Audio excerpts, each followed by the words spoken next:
Hi అండి, అందరికీ నమస్కారం. Welcome to VM Rayalaseema mother food blogs. అందరూ బాగున్నారా? మేము బాగున్నాము. మీరందరూ కూడా బాగుండాలని కోరుకుంటున్నాము. ఇవాల్టి మన స్పెషల్ ట్రెడిషనల్ రెసిపీ అలసందల కర్రీ చేస్తున్నాము. తక్కువ సమయంలో ఎక్కువ టేస్టీగా ఉండేలా ఈ కర్రీని ఈజీగా చేసుకోవచ్చు. మరి ఇంకా ఏ మాత్రం ఆలస్యం చేయకుండా ఈ టేస్టీ రెసిపీని ఫస్ట్ నుంచి లాస్ట్ వరకు మిస్ అవ్వకుండా చూసి ట్రై చేయండి. ప్రతి ఒక్కరూ ఖచ్చితంగా ట్రై చేయాల్సిన రెసిపీ అండి. ప్రాసెస్లోకి వెళ్దాము. ముందుగా 1.5 కప్పు అలసందలు తీసుకొని, మేమైతే 1.5 కప్పు అలసందలు తీసుకున్నాము. మీరు మీకు సరిపడా తీసుకోండి. వీటినే కొన్ని చోట్ల బొబ్బర్లు అని కూడా అంటారు. మేమైతే మా రాయలసీమ సైడ్ అలసందలు అంటాము. వీటిని నీటితో ఒక 2-3 సార్లు శుభ్రంగా కడిగేసుకొని ఒక 2 గంటల పాటు నానబెట్టి ఉంచాము. ఇలా నానబెట్టుకున్న అలసందల్ని కుక్కర్లో వేసుకొని 2 కప్పులు నీళ్లు, 1 స్పూన్ ఉప్పు వేసి ముందుగా నానబెట్టుకున్నాం కనుక 2 విజిల్స్ వచ్చేంత వరకు ఉడికించుకొని పక్కన ఉంచాలి.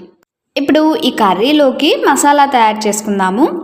అందుకోసం స్టవ్ మీద ప్యాన్ పెట్టి 1 స్పూన్ ఆయిల్ వేసి వేడయ్యాక ఒక పెద్ద సైజ్ ఆనియన్ని ఇలా పొడవుగా తరిగి వేసుకొని బాగా కలుపుతూ గోల్డెన్ కలర్లోకి వచ్చేంత వరకు ఫ్రై చేసుకోవాలి.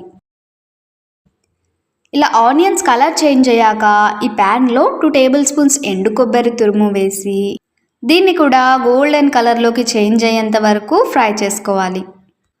ఈ విధంగా కలర్ చేంజ్ అయ్యాక ఇందులోనే 1 ఇంచు అల్లం, 3 వెల్లుల్లి రెబ్బలు వేసి వీటితో పాటు ఒక 2-3 నిమిషాలు అలా ఫ్రై చేసుకోవాలి.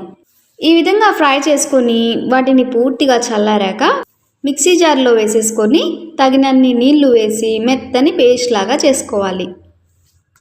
ఇలా ఈ టైప్లో మసాలాని తయారు చేసుకొని ఉంచాలి. ఇంకా కర్రీ చేసుకోవటానికి స్టవ్ మీద ప్యాన్ పెట్టి 4 టేబుల్ స్పూన్స్ ఆయిల్ వేసి వేడయ్యాక 1/2 టేబుల్ స్పూన్ జీలకర్ర, 1 ఆనియన్ని ఇలా సన్నగా తరిగి వేసేసుకొని కలర్ చేంజ్ అయ్యేంత వరకు ఫ్రై చేసుకోవాలి. చూడండి, ఆనియన్ ఇలా కలర్ చేంజ్ అయ్యాక ఒక పెద్ద సైజ్ టమాటోని ఇలా ముక్కలుగా కట్ చేసి వేసుకొని ఈ టమాటో సాఫ్ట్గా అయ్యేంత వరకు ఫ్రై చేసుకోవాలి.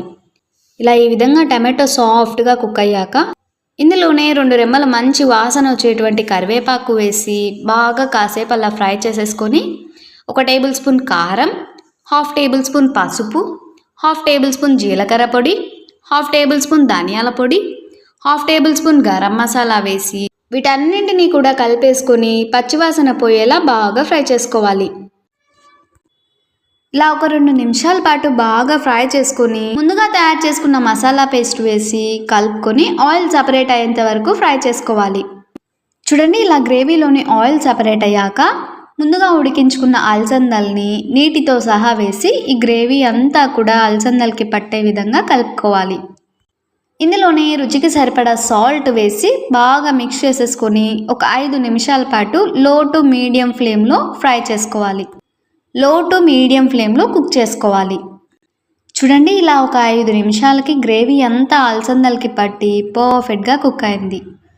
ఎంతో రుచికరమైన అలసందల కర్రీ తయారైపోయింది. చూడండి, కలర్ఫుల్గా మంచి అరోమాతో చాలా టేస్టీగా ఉందండి. ఇలా మేము చేసిన విధంగా అప్పటికప్పుడు మసాలా తయారు చేసుకొని అలసందల కర్రీ చేసుకుంటే ఆ కర్రీ మంచి సువాసనతో ఇల్లంతా గుమగుమలాడిపోతుంది.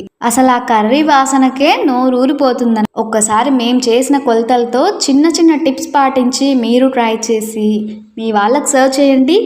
ఇంట్లో వాళ్ళందరూ 100కి 100 మార్కులు వేసి పర్ఫెక్ట్ కర్రీ అంటారు. ఈ రెసిపీని మీరు ట్రై చేశాక మీకు ఎలా కుదిరిందో కామెంట్ చేయండి.